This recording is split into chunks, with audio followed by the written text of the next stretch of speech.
You don't approve of it," he said, after waiting a little. There was no answer.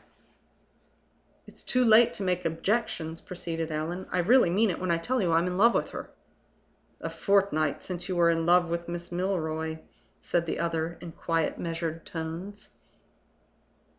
"Pooh! A mere flirtation. It's different this time. I'm in earnest about Miss Gwilt." He looked round as he spoke. Midwinter turned his face aside on the instant, and bent it over a book. "I see you don't approve of the thing," Allan went on. "Do you object to her being only a governess? You can't do that, I'm sure. If you were in my place, her being only a governess wouldn't stand in the way with you." "No," said Midwinter, "I can't honestly say it would stand in the way with me." He gave the answer reluctantly, and pushed his chair back out of the light of the lamp.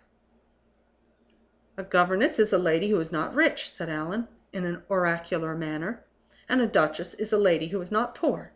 And that's all the difference I acknowledge between them. Miss Gwilt is older than I am. I don't deny that. What age do you guess her at, Midwinter? I say 7 or 8 and 20. What do you say?" "Nothing. I agree with you." "Do you think 7 or 8 and 20 is too old for me? If you were in love with a woman yourself, you wouldn't think 7 or 8 and 20 too old, would you?" "I can't say I should think it too old, if you were really fond of her." Once more there was no answer. "Well, if there's no harm in her being only a governess, and no harm in her being a little older than I am, what's the objection to Miss Gwilt?" "I have made no objection." "I don't say you have, but you don't seem to like the notion of it, for all that." There was another pause. Midwinter was the first to break the silence this time. "Are you sure of yourself, Allan?" he asked, with his face bent once more over the book. "Are you really attached to this lady?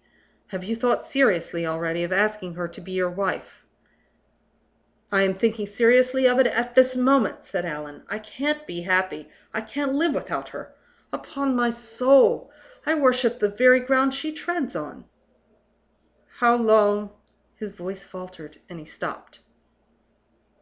"How long," he reiterated, "have you worshipped the very ground she treads on?" "Longer than you think for. I know I can trust you with all my secrets." "Don't trust me!"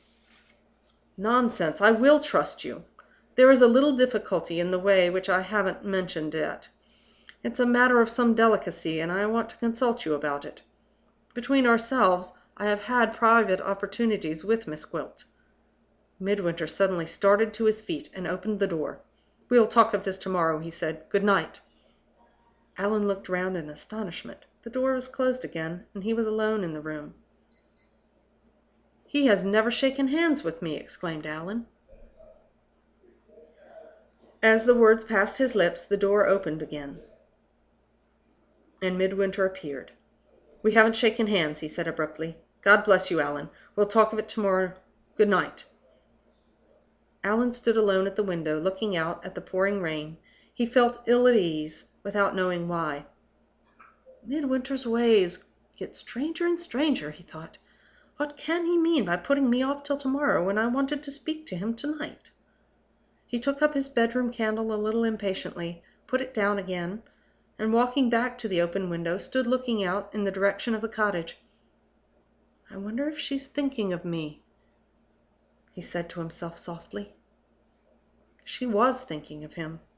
She had just opened her desk to write to Mrs. Oldershaw, and her pen had that moment traced the opening line: "Make your mind easy. I have got him."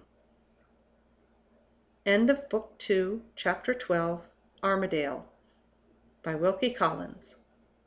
Recording by Dawn.